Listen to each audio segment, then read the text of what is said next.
What up, peeps? Tony Baker here, back with another movie review. This time I'm reviewing the Christmas movie, the family-friendly Violent Night.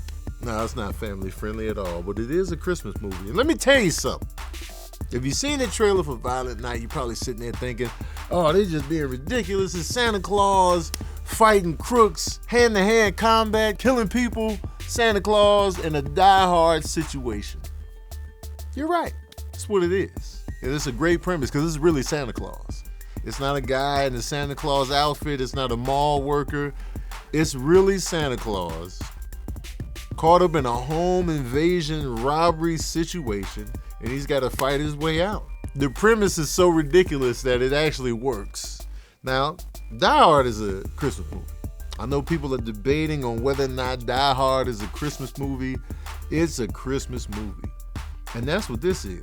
This is a true Christmas movie. It's all about the magic of Christmas. It just so happens that we got blood, body count, shank-ups, stabbings, shootings.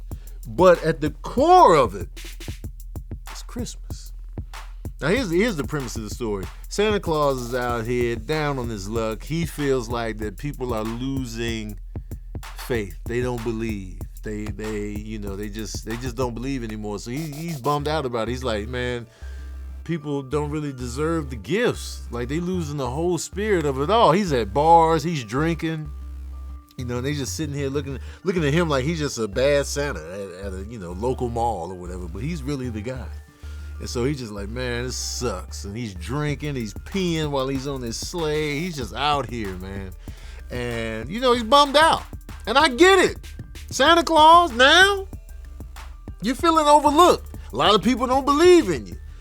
They writing you off. It's like, what I'm saying? No, Santa Claus, everybody got a conspiracy theory. We're losing the magic of Santa. I remember, raising my boys, we wanted them to believe that Santa Claus really existed. We kept that going as long as we could.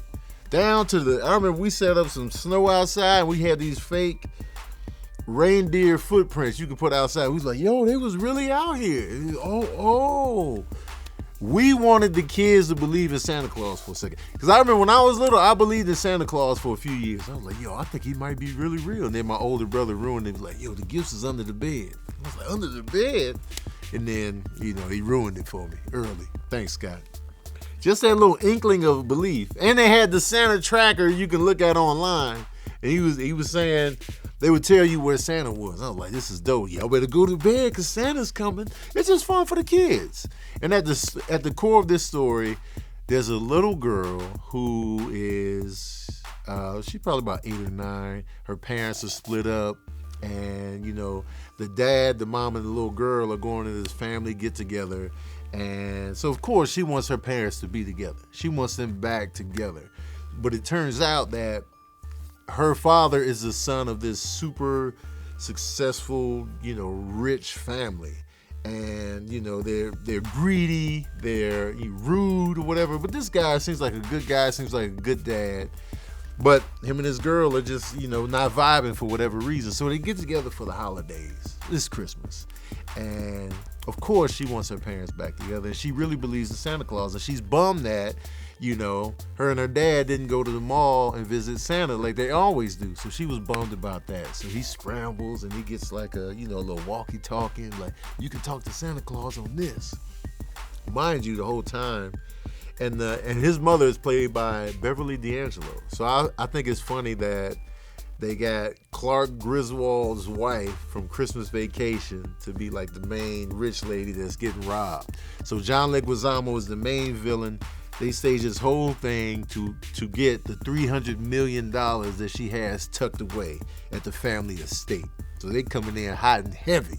But he's trying to stray away from the family because the family's just dipshitty McGee. They just dipshits. And so, but the little girl is just like, man, Santa Claus. And Santa's out here. He's still delivering presents. He's still doing his thing. He's drunk, but he's still out here doing his job. He's eating cookies. He's like a cookie connoisseur. So he's just like, He's putting beer in there. He's pouring the milk out and getting the beer. And if you got skim milk for him, he's not feeling the skim milk. So he can tell whether it's a homemade cookie or whether it's store-bought. So he gets to the house. He's eating cookies. He's like, oh man, these are homemade. So you can see they put some care into it. He ends up passing out at this place. He passes out because he's drunk. And so they come in there, take the place over. They want to get that money, but Santa Claus is in the building. Santa Claus's reindeer gets spooked in one of the fights, and they just leave without him, so he's stuck. His magic is not working the way he can teleport into the chimney, and so now he's stuck in this house with these villains that came to rob these people of their millions of dollars, and he has to fight his way out. He makes contact with the little girl, and that convinces him to stay because she still believes and has the faith in Santa Claus and in the true meaning of Christmas. That's why I say this is a true Christmas movie, because at the core of it is a little girl excited about Santa Claus and the spirit of Christmas. It just so happens that we get brutal fight scenes and body count that's sky high. But I will say about this film, David Harbour as Santa Claus is fantastic. And they give a brief kind of history on, why he exists, his origins. He's tatted up, he's got tats and everything. And so he's a great Santa Claus. I like David Harbour. I'm a fan. Like he's a likable guy in everything that he's in. And I think he's a great down on his luck Santa, but he always has like a twinkling of like charm and care. There's something very soft about David Harbour that you can connect with, and him as Santa Claus is like kind of a perfect casting for him. John Leguizamo as the heavy was a good time. John Leguizamo is an actor that can do comedy, drama, action equally. Like, whatever John Leguizamo is in, I believe him. And he had a lot of Christmas wisecracks. I was like, all right, the puns, okay. But other than that, he was great. The action was gritty and fun and entertaining. This movie was entertainment. It was like, leave your brain at home, go in there expecting to see Santa Claus kick ass and fight his way through villains. And at the core of it, you feel the holiday spirit. I felt like making Santa Claus some cookies when I got home.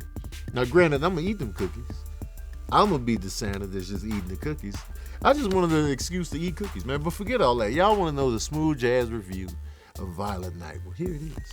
Oh, yeah. I'm giving Violet Night. Shoot. 3.5 saxophones out of 5. Maybe even a soft 4, man. It delivered on what I was expecting.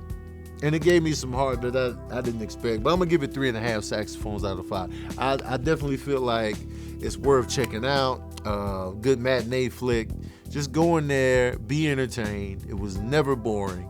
And I think you'll dig it. Especially if you like action movies. Action with some comedy in there. It's right up your alley. And the marketplace is dry right now anyway. For it to be the holiday season, this has been the driest holiday season for movies. Outside of Wakanda Forever and stuff like that. Black Adam on the earlier side of it. We really didn't get a lot during the holiday season on the movie front. Glass Onion came out, but I think this is a great movie for right now. And you got to watch it while Christmas is around. So you can really fully get that Christmas spirit while also seeing somebody get stabbed in the neck with a candy cane. And that's something I always wanted to do, by the way. I want to throw that in there. When I would eat candy canes, I would have a sharp edge.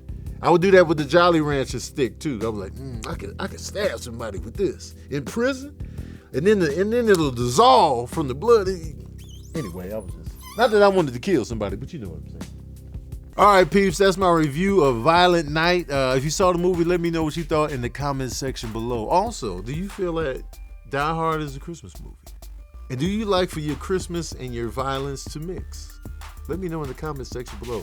I do, Action is my favorite genre, so I'll take it however it comes. I don't care if it's Santa Claus whooping ass, impaling people with reindeer. Let's get it cracking. I'm all for it. But let me know in the comment section below. Don't forget to like, share, and subscribe. And as usual, we out here.